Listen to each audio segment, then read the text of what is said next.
O que é cidadania? Cidadania é um daqueles conceitos que é melhor entendido quando se pensa na sua ausência. Como é a vida quando não se tem cidadania?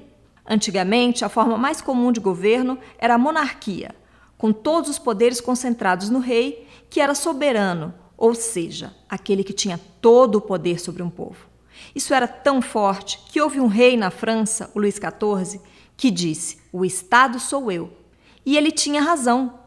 Naquela época e com aquele tipo de governo, a relação entre governante e governados era totalmente desigual. Os governados eram apenas súditos, e o significado dessa palavra é aqueles que estão sob a vontade de outro. Então, a vontade do rei era a lei. Aos súditos só cabia obedecer a ele, ao rei, que teoricamente sabia o que era melhor para todos. Essa situação só começaria a mudar com dois importantes momentos históricos já no finalzinho do século XVIII. A Revolução Americana, que resultou na Declaração da Independência dos Estados Unidos, e a Revolução Francesa. Esses movimentos foram marcados pelo desejo que a população desses países tinha de reivindicar o exercício da própria soberania.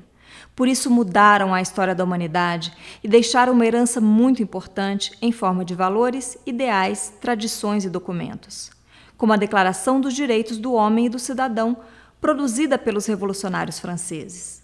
Nesse famoso documento são afirmados vários direitos das pessoas, direitos que não dependiam de quem estava no governo e dos quais nem a própria pessoa podia abrir mão, como o direito à vida, por exemplo, e por isso são chamados de inalienáveis.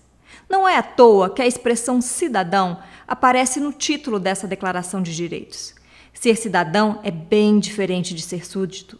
O cidadão também vive debaixo de um governo, mas a sua obediência ao governante e às leis tem como contraponto o respeito aos seus direitos.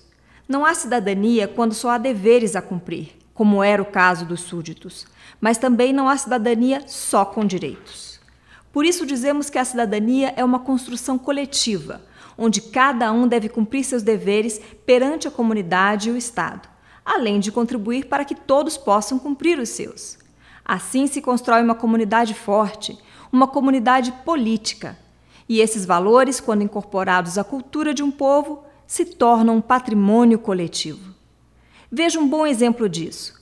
A nossa Constituição atual, aprovada em 1988, é chamada de Constituição Cidadã.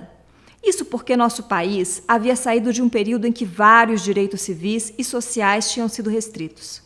As pessoas que elaboraram a Constituição, os constituintes, representando todo o povo brasileiro, acharam por bem recuperar esses direitos, acrescentar outros e deixar isso registrado em nossa lei maior.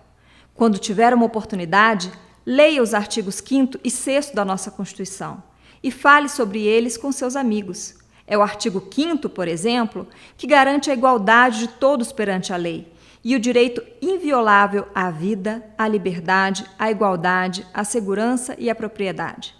É importante ressaltar ainda que o bom cidadão deve participar ativamente dos assuntos do governo.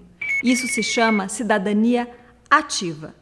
No exercício da sua cidadania, a pessoa age em prol do bem comum, pois os problemas da comunidade afetam a todos.